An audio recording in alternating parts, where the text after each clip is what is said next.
Bueno, entonces vimos que Pablo se presenta como el doulos y en este caso es el siervo más bajo en la escala de los esclavos, un siervo que se entrega por amor al servicio de su amo, ya no por imposición, pero esto está determinando también que antes tenía otro señor.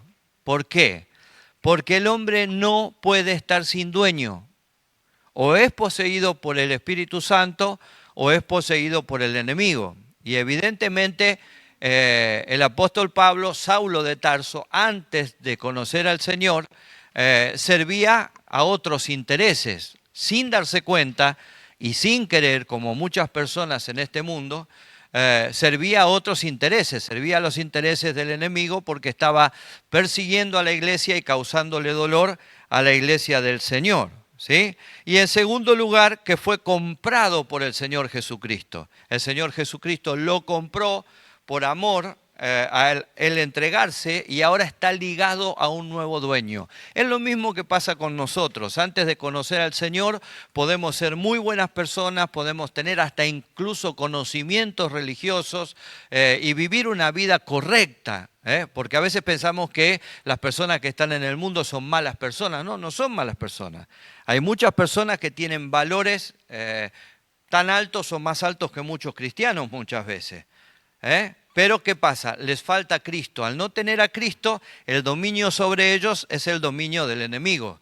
Ahora, cuando se entregan al Señor Jesucristo, el Señor Jesucristo nos compra, esa es la redención, nos compra por medio de su sangre y entonces pasamos a ser ahora propiedad del Señor. Tenemos un nuevo dueño. Muy bien. El apóstol Pablo habla acá acerca de que él tiene un cuádruple llamado. Ha sido llamado, ayer hablamos bastante acerca del llamado en el mensaje, pero miren lo que dice el apóstol Pablo acá. En primer lugar, él dice que fue llamado a ser apóstol. La palabra que usa es la palabra apóstolos en griego, que traducido es uno que es enviado, un mensajero, ¿sí? Un embajador. En este caso es un portador de un mensaje del cielo, de un mensaje de parte del Señor. En el sentido general, todos somos apóstoles del Señor Jesucristo, porque todos hemos sido enviados a predicar el Evangelio. Cuando Jesús juntó a los discípulos antes de ascender al cielo, Él les dice, id por todo el mundo y predicad el Evangelio a toda criatura, es decir, los comisionó. Y no solamente a ellos, sino también a nosotros. Nosotros tenemos la misión apostólica de llevar el mensaje que hemos recibido de parte del Señor. Así que en el sentido general, todos somos apóstoles del Señor Jesucristo. Ahora, tenemos que hacer una diferencia porque hoy hay una confusión grande con respecto a esto y se le da un cargo al apóstol. Cuando el apóstol hoy ya no tiene un cargo dentro de la iglesia. No es un cargo que hoy sea jerárquico dentro de la iglesia. Nosotros tenemos apóstoles en la Biblia, en el caso del apóstol Pablo, que son conocidos como apóstoles fundadores o como apóstoles profetas. Jesús le habla a los discípulos y les dice, mayores cosas que esta haréis en mi nombre. ¿Sí? Cuando les dice eso, no les está hablando de milagros. Porque no hay ningún milagro mayor que poner la vida y volverla a tomar. Entonces nadie hizo un milagro mayor que el que hizo Cristo. De lo que está hablando es precisamente del establecimiento de la doctrina de la iglesia. El Señor iba a colocar la piedra y arriba de esa piedra se iba a edificar el fundamento de la doctrina de la iglesia. Y eso no era algo que el Señor iba a hacer. Eso era algo que los discípulos tenían que hacer. De esa mayor obra Dios les estaba hablando a través de Jesucristo, de la misión de poder poner los fundamentos doctrinales de la iglesia. Los que tuvieron la tarea de hacerlo fueron los apóstoles fundadores. Apóstoles fundadores hoy no hay más, no existen. Porque para ser un apóstol fundador o un apóstol profeta, para distinguirlos de alguna manera con los apóstoles de hoy en día y con nosotros, se necesitaban dos requisitos. Y eso ustedes lo pueden ver en Hechos de los Apóstoles capítulo 1, cuando se reemplaza a Judas. Los dos requisitos eran que hubiera sido testigo de la resurrección de Cristo y que hubiera caminado con Cristo durante todo el tiempo que estuvo predicando sobre la faz de la tierra. Entonces no hay ninguno hoy que pueda reunir esos requisitos. Esta es una de las razones por las cuales la iglesia lo rechazaba en su principio al apóstol Pablo, porque decían él no caminó con Cristo. Pero él mismo explica que el caso de él es un caso excepcional, que Dios lo introduce en el apostolado por la voluntad del Señor y que aunque él no estuvo presente en el ministerio de Cristo, sí fue testigo de su resurrección porque Cristo se le apareció a él camino a Damasco. El Cristo resucitado se le aparece a él. ¿Se dan cuenta de lo que les digo? Entonces, tenemos lo que son apóstoles fundadores o profetas, que en eso más o menos se cuentan 15 en total. No solamente los 11 que quedaban del ministerio de Cristo, sino que se reconocen por lo menos 4 más, porque se agregan en eso, por ejemplo, a Bernabé, se agrega a Timoteo, se agrega a otros siervos que vinieron después, mismo el apóstol Pablo. Por eso se cuentan 15, pero ya no es más, porque no hay nadie hoy que haya sido testigo de la resurrección de Cristo y no hay nadie hoy que haya sido testigo del ministerio de Cristo mientras Él estuvo en este suelo de tierra. ¿Me entienden lo que les digo? Hoy apóstoles fundadores no hay más, no tenemos hoy apóstoles fundadores, no hay un cargo jerárquico. Entonces ustedes me van a decir, pero pastor, pero la Biblia habla de los 5 ministerios, pero los 5 ministerios nosotros los tenemos que mirar en una forma lineal de tiempo. Porque dice que Dios constituyó, ¿cómo? Apóstoles, profetas, pastores y maestros. ¿Sí? Y luego habla acerca de los evangelistas y de los misioneros. ¿Sí? Esto nosotros lo tenemos que ver en una progresión del tiempo. Primero fueron los apóstoles profetas, pero después a cargo de las iglesias llegaron los pastores. Los pastores fueron los líderes encargados de llevar la iglesia adelante. Por eso el mensaje a las 7 iglesias es dirigido a los pastores de las iglesias. ¿Sí? El pastor pasa a ser la cabeza visible de la iglesia, que en aquel tiempo algunos lo llamaban obispo. El cargo en sí de pastor llegó más allá del año 100. Y pastor va ligado a lo que es el maestro. En el original es pastor maestro, así como es apóstol profeta, es pastor maestro. Estos fueron los primeros, los que pusieron el fundamento. Y estos son los que continúan hoy en el liderazgo de la iglesia. Pero no hay hoy apóstol en el sentido de jerarquía.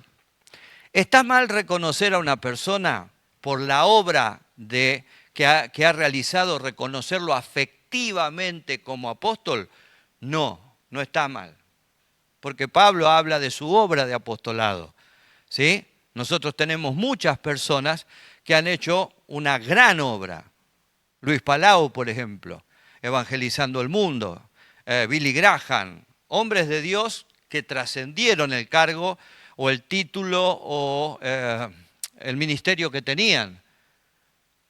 Siempre destaco también al hermano Pope, dejando su comodidad en Estados Unidos para venir a fundar un seminario en Argentina que no había enseñanza bíblica, desde el año 77 y desde Argentina salir con un ministerio para el mundo. Es una obra apostólica. ¿Está mal reconocerlo como apóstol? Afectivamente no está mal, porque es un hombre que con su obra trascendió. El pastor Juan Florio, por ejemplo, si ustedes hablan de la historia de San Justo, se van a encontrar con la historia del pastor Juan Florio, ¿sí? Que revolucionó todo lo que fue San Justo.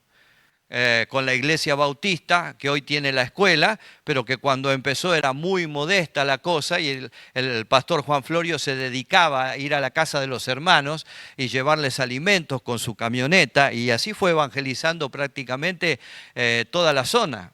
Son hombres que han dejado una marca, que han ido más allá del cargo, más allá del ministerio que tenían. Entonces, no está mal que uno afectivamente, cariñosamente los pueda reconocer como un apóstol del Señor. Pero en el sentido jerárquico, no. Hoy se usa como título, el apóstol fulano de tal. No, no existe. Porque para que fuera un título jerárquico tiene que haber sido uno de estos apóstoles profetas, tiene que haber estado con el ministerio de Cristo y haber sido testigo de su resurrección. Entonces ahí es donde se producen las confusiones. ¿Por qué se producen estas confusiones? Porque a nosotros nos gustan mucho los títulos. A los hombres nos encantan los títulos, nos encanta que la gente nos reverencie. Entonces, cuanto más alto es el título, parece que más importantes somos.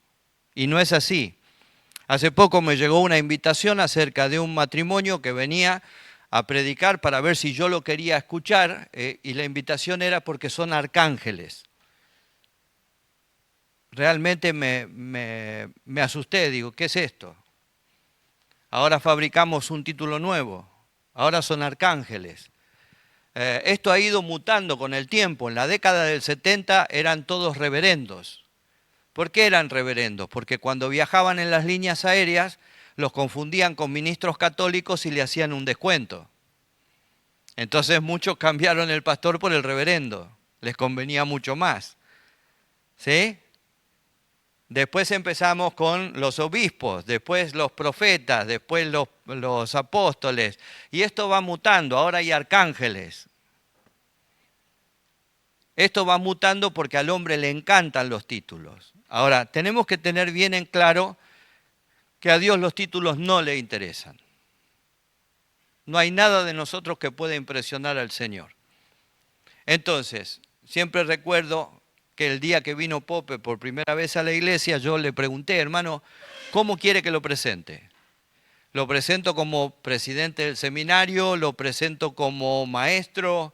¿Lo presento como pastor? Y él me miró, él estaba sentado ahí en la primera silla donde está el hermano Eduardo, me miró y dijo simplemente hermano Pope.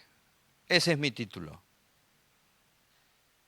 ¿Sí? Los grandes hombres, las grandes mujeres de Dios no necesitan rótulos, no necesitan carteles. Lo que tienen lo tienen de Dios y no necesitan el reconocimiento del hombre.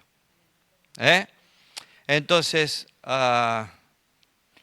todos somos en sentido general apóstoles, todos hemos sido enviados a predicar el Evangelio, pero en el caso del apóstol Pablo, él es uno de los apóstoles fundadores de la iglesia. Ustedes ahí en el material tienen todos los apóstoles que aparecen en la iglesia, todos los que fueron comisionados a predicar el Evangelio. En segundo lugar, el apóstol Pablo se presenta como apartado para el Evangelio del Señor Jesucristo, ¿sí? Y él dice que fue apartado en triple ocasión. En primer lugar, fue apartado desde el vientre de su madre. Podemos leerlo en Gálatas 1:15. Yo fui apartado desde el vientre de mi madre. Pero cuando agradó a Dios, que me apartó desde el vientre de mi madre y me llamó por su gracia. Ahí él está explicando que el Señor lo apartó desde el vientre de su madre. ¿Por qué dice esto?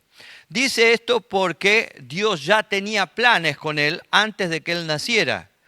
Siempre les digo que Dios vive en un presente continuo y Dios sabe la película de nuestra vida. Él nos conoce absolutamente. Él es el gran arquitecto que diseñó nuestra vida. Entonces, por eso el apóstol Pablo dice, me apartó desde el vientre de la madre. Él ya sabía que yo le iba a servir. Ya sabía cuál era mi corazón, ya sabía que yo me iba a entregar de lleno al Evangelio. Así que me tuvo en sus planes antes de que yo lo tuviera en mis planes. ¿Se entiende? Lo segundo que dice el apóstol Pablo es que él fue apartado camino a Damasco. Es decir, ese apartamiento que Dios había hecho de él en el vientre de su madre, ahora se hace efectivo cuando Dios lo llama camino a Damasco. Él iba camino a Damasco con la intención de perseguir y matar a los cristianos. Tenía carta libre del Sanedrín para perseguir y matar a todos los cristianos. Pero camino a Damasco, en Hechos 26, del 12 al 18, él relata que algo le sucedió que le cambió todos los planes. ¿Qué fue lo que le pasó? Ocupado en esto, iba yo a Damasco con poderes y en comisión de los principales sacerdotes, cuando a mediodía, oh rey, yendo por el camino, vi una luz del cielo que sobrepasaba el resplandor del sol, la cual me rodeó a mí y a los que iban conmigo. Y habiendo caído sobre nosotros en tierra, oí una voz que me hablaba y decía en lengua hebrea: Saulo, Saulo, ¿por qué me persigues? Dura cosa te es dar coces contra el aguijón. Yo entonces dije: ¿quién eres, Señor? Y el Señor dijo: yo soy Jesús, a quien tú persigues, pero levántate y ponte sobre tus pies, porque para esto he aparecido a ti, para ponerte por ministro y testigo de las cosas que has visto y de aquellas en que me apareceré a ti, librándote de tu pueblo y de los gentiles, a quienes ahora te envío, para que abra sus ojos, para que se conviertan de las tinieblas a la luz y de la potestad de Satanás a Dios, para que reciban por la fe que es en mí el perdón de pecados y herencia entre los santificados. Bueno, tremendo encuentro que Saulo de Tarso tiene con el Señor. Fíjense en lo que el Señor les dice. Pablo, dura cosa te es dar coces contra el aguijón. ¿Qué quiere decir esto? ¿Por qué Dios le dice esto? Esto está marcando que dentro de Pablo hay una lucha interior. Pablo quiere hacer la voluntad de Dios, pero Pablo no está seguro de que está haciendo la voluntad de Dios. ¿Por qué digo esto? Porque es muy probable que familiares de Pablo se hayan convertido y le hayan predicado al apóstol Pablo en más de una ocasión. Además, les dije antes que Pablo está presente cuando Esteban es apedreado. Y Esteban, en el único mensaje que predica, da una clase magistral de teología, hablando del Señor Jesucristo y aplicando las profecías del Antiguo Testamento al Señor Jesucristo. Y para un hombre entendido como el apóstol Pablo, esto tiene que haber sido una revolución adentro. Porque él entendió mejor que nadie el mensaje que Esteban estaba predicando. Él pudo asociar mejor que nadie, asimilar mejor que nadie el mensaje. Creo yo que a partir del mensaje de Esteban hay una lucha interior dentro de Pablo. ¿Estaré haciendo lo correcto? Y si lo que Esteban dice es cierto, y si resulta que yo estoy persiguiendo a la iglesia del Señor, por eso el Señor le dice, dura cosa te es dar coces contra el aguijón. Es decir, te estás lastimando, te estás golpeando innecesariamente. Deja de luchar contra vos mismo y rendite. Eso es lo que el Señor le está diciendo. Porque yo ya te aparté y ya te di por apóstol para los gentiles. Yo tengo una obra para que desarrolles en el ministerio. Es tremendo lo que Dios le dice ahí. Eso marca una gran lucha, una gran batalla dentro del corazón de Pablo, que termina en ese momento rindiéndose a los pies de Cristo y convirtiéndose al Señor de todo corazón. Esta es la segunda razón de apartamiento. Y la tercera, cuando se hace efectivo, ya ahora el apartamiento para el ministerio en Hechos 13, capítulo 1 al 5.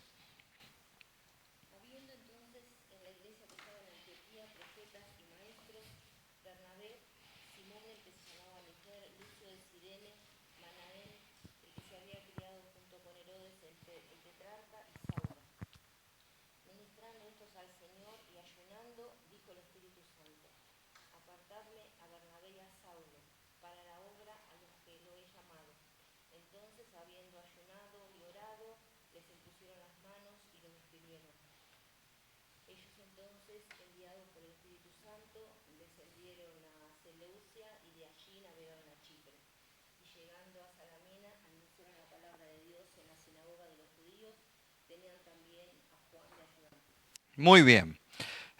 ¿Prestaron atención a los nombres de los pastores y maestros que había en la iglesia, el de los profetas y maestros que había en la iglesia. ¿Quiénes eran? Muy, muy importante quiénes eran, ¿eh? Es para revisarlo tranquilo en casa. ¿Quiénes eran esos pastores? ¿Quiénes eran esos profetas, esos maestros que estaban en la iglesia? Hombres de mucho testimonio. ¿Eh? Uno de ellos que había cargado la cruz de Cristo. Había sido el que cargó la cruz de Cristo, el que lo ayudó a Cristo hasta llegar al Gólgota. Ustedes tienen ahí hombres muy influyentes, de un testimonio muy alto al que Dios les habla. Y miren, cuando Dios habla no hay lugar a dudas. Cuando hay dudas si fue el Señor o no fue el Señor, entonces hay que tener cuidado. Cuando Dios habla, todo el mundo se convence de que fue el Espíritu Santo el que habló. No queda lugar a dudas, porque acá no hay discusión. Cualquiera de ellos podía haber dicho, yo estoy antes. Saulo hace un año que se congrega acá. Está bien, entiendo a Bernabé, pero ¿por qué Saulo? Sin embargo, hay un convencimiento absoluto de que el que habló fue el Espíritu Santo y todos se ponen de acuerdo para apartar a Bernabé y a Saulo para la obra misionera. Muy, muy lindo lo que pasa ahí. Ahí se hace efectivo el llamado que Pablo tiene desde el vientre de la madre. Desde el vientre de la madre ya Dios tenía planes con él. Camino a Damasco, Dios lo separa para él y ahora, a través de la iglesia, Pablo recibe la unción para poder trabajar en el campo misionero y poder cumplir con el llamado que tiene. Que no es apartado para hacer lo que él quiere. No somos apartados para hacer lo que nosotros queremos. Somos apartados para un fin determinado. Y esto tenemos que tener en claro.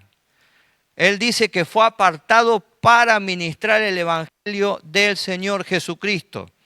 El Evangelio que había sido prometido desde antemano por los profetas, anunciado desde antemano por los profetas. Vamos a leer algunos versículos que tenemos ahí. El primer anuncio del Evangelio obviamente lo tenemos en Génesis 3, versículo 15. Y pondré enemistad entre ti y la mujer, y entre tu simiente y la simiente suya. Esta te herirá en la cabeza, y tú le herirás en el calcañar. Toda esa profecía que ahí obviamente no llega a comprenderse, con el paso de los tiempos y con la crucifixión de Cristo alcanza la luz y la claridad. En la cruz de Cristo hay una batalla entre el enemigo, que es la serpiente, y entre la simiente de la mujer, que es Cristo. Cristo termina dándole una herida de muerte, si bien él es herido en su calcañar, porque la cruz fue un instrumento de dolor, de mucho sufrimiento, en donde el Señor dio su vida y agonizó de una manera cruel e inhumana. El libro de Isaías usa una palabra que traducida es que no parecía un ser humano el que estaba en la cruz. Estaba completamente deformado. Entonces, si bien él fue herido allí en aquella cruz, él le propicia al enemigo una herida mortal, lo hiere en la cabeza y lo derrota por completo, cumpliendo la profecía que tenemos acá en Génesis 3:15. Otro de los versículos que tenemos es Isaías 7:14. Por tanto, el Señor mismo os dará señal. He aquí que la Virgen concebirá y dará a luz un hijo y llamará su nombre Manuel. Muy bien, acá tenemos el anuncio de la llegada del Señor Jesucristo. La Virgen concebirá. La palabra virgen ahí es una doncella que todavía no ha tenido experiencia, que todavía no ha tenido contacto con un hombre. Se está refiriendo a una mujer de alrededor de 16 años, como máximo, ¿sí? Esa era, con el tiempo sabemos, María, a la que Dios aparta y a través de ella hace venir a su Hijo, el Señor Jesucristo, Emmanuel, Dios con nosotros. Ahí tenemos otro anuncio del Evangelio prometido. Isaías 9:6. Porque un niño nos es nacido, hijo nos es dado, y el principado sobre su hombro, y se llamará su nombre admirable, consejero, Dios fuerte, Padre eterno, príncipe de paz. Muy bien, fíjense en esa declaración, porque un niño nos es nacido. Eso nos habla de la naturaleza humana del Señor. Un niño nos es nacido, nace de manera natural como nace cualquier criatura. Pero ahora el profeta Isaías nos habla de su naturaleza divina. Hijo nos es dado. Es el Hijo de Dios que nace como una criatura normal para vivir entre nosotros. Las dos naturalezas están presentadas en esa profecía. ¿Sí? ¿Qué más dice? Llamará su nombre admirable. ¿Sí? Y en realidad en el original figura junto, es admirable consejero, que traducido es extraordinario estratega. Es decir, él traería el plan de salvación perfectamente ideado, un plan que no tenía fallas, un plan que no tenía errores. ¿Sí? Por eso es extraordinario estratega, admirable consejero. Dios fuerte porque es el Dios todopoderoso, es el Dios omnipotente, Padre eterno, ¿sí? Y príncipe de paz, porque establecería la paz para todos los que pudieran creer en él. Este es el anuncio profético de Isaías acerca del evangelio que iba a venir con el Señor Jesucristo. ¿Se entiende eso? Están las dos naturalezas y después toda una descripción acerca de quién era y qué ministerio iba a desarrollar el Señor Jesucristo. El otro versículo que tenemos es Isaías 61:1. El Espíritu de Jehová, el Señor, está sobre mí, porque me ungió Jehová, me ha enviado a predicar buenas nuevas a los abatidos, a vendar a los quebrantados de corazón, a publicar libertad a los cautivos y a los presos apertura de cárcel. Muy bien, ahí está Isaías profetizando una profecía que Jesús va a tomar el día que entra en la sinagoga en Nazaret y que va a leer hasta ahí, hasta donde leímos nosotros, dice, y después va a enrollar el libro y se lo va a dar al ministro en una clara señal de que esa parte de la profecía se estaba cumpliendo en ese momento. El Espíritu de Jehová el Señor está sobre mí. En ese versículo ustedes tienen las tres personas de la Trinidad. El Espíritu, ¿sí? Que es el Espíritu Santo, Jehová el Señor, que es el Padre, y sobre mí, que el que habla es el Señor Jesucristo. Están las tres personas de la Trinidad. Y todo el anuncio de lo que Él haría, de lo que Él traería para el mundo entero, que era libertad a los cautivos, apertura de cárcel, solución para todos los que eran oprimidos. Todo este evangelio había sido anunciado ya desde el principio por los profetas y ahora Pablo tiene la misión de extenderlo, de llevarlo al mundo entero. ¿Sí? El último versículo, Jeremías 31, del 31 al 34. He aquí vienen días, dice Jehová, en los cuales haré nuevo pacto con la casa de Israel y con la casa de Judá. No como el pacto que hice con sus padres el día que tomé su mano para sacarlos de la tierra de Egipto, porque ellos invalidaron mi pacto, aunque yo fui un marido para ellos, dice Jehová. Pero este es el pacto que haré con la casa de Israel después de aquellos días, dice Jehová. Daré mi ley en su mente y las escribiré en su corazón, y yo seré a ellos por Dios, y ellos me serán por pueblo. Y no enseñará más ninguno a su prójimo, ni ninguno a su hermano, diciendo, conoce a Jehová, porque todos me conocerán, del más pequeño de ellos hasta el más grande. Dice Jehová, porque yo perdonaré la maldad de ellos y no me acordaré más de su pecado. Muy bien, esto nos dice tres cosas importantes acerca del Evangelio. En principio, que el Evangelio no es algo nuevo. El Evangelio ya estaba en el corazón desde antes de la fundación del mundo, los profetas lo vienen anunciando hasta que finalmente se materializa con la llegada del Señor Jesucristo, su muerte en la cruz del Calvario, su resurrección y la comisión para que todos lo tengamos que predicar. En segundo lugar, nos dice que el Evangelio no es un invento del hombre, por eso el Evangelio no es una religión. Porque la palabra religión no es mala palabra, Empiezo por aclarar esto. Religión es religar, volver a ligar, pero la religión es un intento del hombre por llegar a Dios. Y el Evangelio no es eso. Tampoco el Evangelio es una forma de vida. ¿Por qué? Porque también el budismo es una forma de vida. También el Hare Krishna es una forma de vida. También el yoga es una forma de vida. El Evangelio es mucho más que eso. El Evangelio es Dios tomando la iniciativa de salir a buscar al hombre que está perdido para mostrarle el camino de salvación. Entonces, mucho más que una religión y es mucho más que una forma de vivir. No es un intento del hombre, porque el hombre frente al pecado lo que hace es esconderse, no buscar a Dios. Es un deseo de Dios, de que el hombre vuelva a ocupar el lugar que Él le dio cuando lo creó. Llevarlo al hombre a la posición perdida por causa del pecado. Por eso, vuelvo a insistir, no es ni una religión ni una forma de vivir. Es el deseo de Dios de reconciliar al hombre con Él. ¿Está? Es mucho más que lo demás. Y tampoco es una enseñanza o sistema moral, porque el Evangelio trata acerca de una persona, ¿sí? Y trata acerca de la persona de Jesucristo. Nosotros como Iglesia del Señor tenemos que recuperar la persona del Señor Jesucristo. En nuestros testimonios, en nuestras alabanzas, en nuestras predicaciones, tenemos que volver a ser cristocéntricos. A veces nos dicen muchos hermanos, ¿por qué no pasa lo que pasaba en la era apostólica? ¿Por qué no hay milagros? ¿Por qué no hay sanidades? Y mi respuesta es siempre la misma. Miren qué predicaban ellos y miren qué estamos predicando nosotros.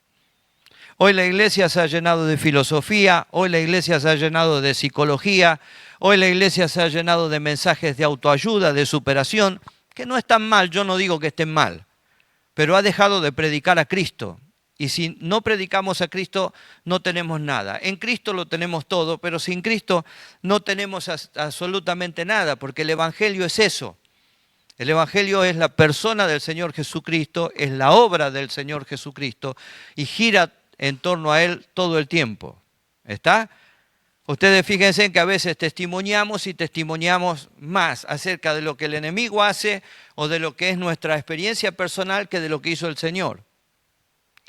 Hay cientos de canciones que hablan más de las experiencias del cantante que del Señor Jesucristo o de la obra del Señor Jesucristo. Vuelvo a insistir que no digo que estén mal. Hay cientos de mensajes de autosuperación, de que Dios te quiere hacer famoso, de que Dios, bueno, todas estas cosas que se dicen hoy en día, pero no hablamos acerca de Jesucristo. Si la iglesia no recupera a Cristo en sus mensajes, en su movimiento diario, la iglesia va a pasar a ser como cualquier filosofía o como cualquier enseñanza moral de este mundo. Pablo nos habla acerca del origen de Jesús. Jesús es humano porque pertenece al linaje de David, a la familia de David. Su nacimiento fue en Belén. Isaías 11:1 y Miqueas 5:2. Ya con estos dos puntitos vamos a estar terminando por hoy. Saldrá una vara del tronco de Isaí y un vástago retoñará de sus raíces. Muy bien. Pero tú, Belén Éfrata, pequeña, para estar entre las familias de Judá, de ti me saldrá el que será Señor de Israel, y sus salidas son desde el principio, desde los días de la eternidad. En el primero se menciona la familia, ¿sí? La familia de David. Él pertenece a la familia de David, y saben que Jesús pertenecía a la familia de David por ambas partes, por padre y por madre. Tanto José como María eran del linaje de David. Pero hay un problema. Por eso José es padre adoptivo y no padre biológico. Si José hubiera sido padre biológico, Cristo no hubiera podido ser rey.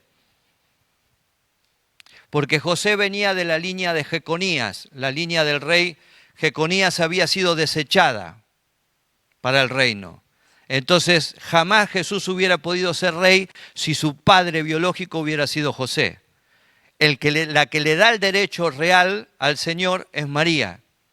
María sí viene de la línea de David, una línea pura que le da derecho al Señor de sentarse en el trono, al no ser hijo biológico de José, sino ser engendrado por el Espíritu Santo en el vientre de María sin intervención del hombre. Ahí tenemos entonces que él viene de la familia de Isaí y el profeta Miqueas nos dice, nacerá en la ciudad de Belén. Todo se cumplió tal cual como había sido profetizado.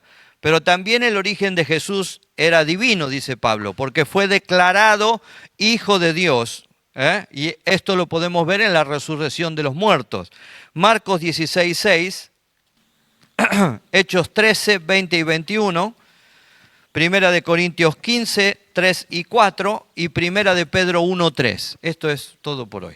Mas él les dijo, no os asustéis, buscad a Jesús Nazareno, el que fue crucificado, ha resucitado, no está aquí, mirad el lugar en donde le pusieron. La resurrección de Cristo nos dice que Él era el Hijo de Dios, que Él era quien dijo que era.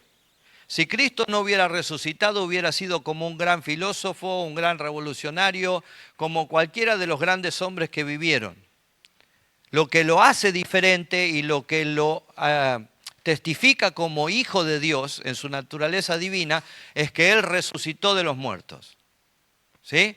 Eso le autentifica el hecho de que Él es Hijo de Dios, tal cual como Él lo declaró durante su ministerio. Hechos 13, 30 y 31. Mas Dios le levantó de los muertos, y él se apareció durante muchos días a los que habían subido juntamente con él de Galilea a Jerusalén, los cuales ahora son testigos ante el pueblo. Primera de Corintios 15, 3 y 4. Porque primeramente os he enseñado lo que asimismo recibí, que Cristo murió por nuestros pecados conforme a las Escrituras, y que fue sepultado y que resucitó al tercer día conforme a las Escrituras. Muy bien, conforme a las Escrituras. Primera de Pedro 1:3. Bendito el Dios y Padre de nuestro Señor Jesucristo, que según su grande misericordia nos hizo renacer para una esperanza viva por la resurrección de Jesucristo de los muertos. Bueno, hasta acá por hoy, hermanos, que el Señor los bendiga. Si Dios quiere, nos encontramos en 7 días y seguimos en la presentación del apóstol Pablo. Amén.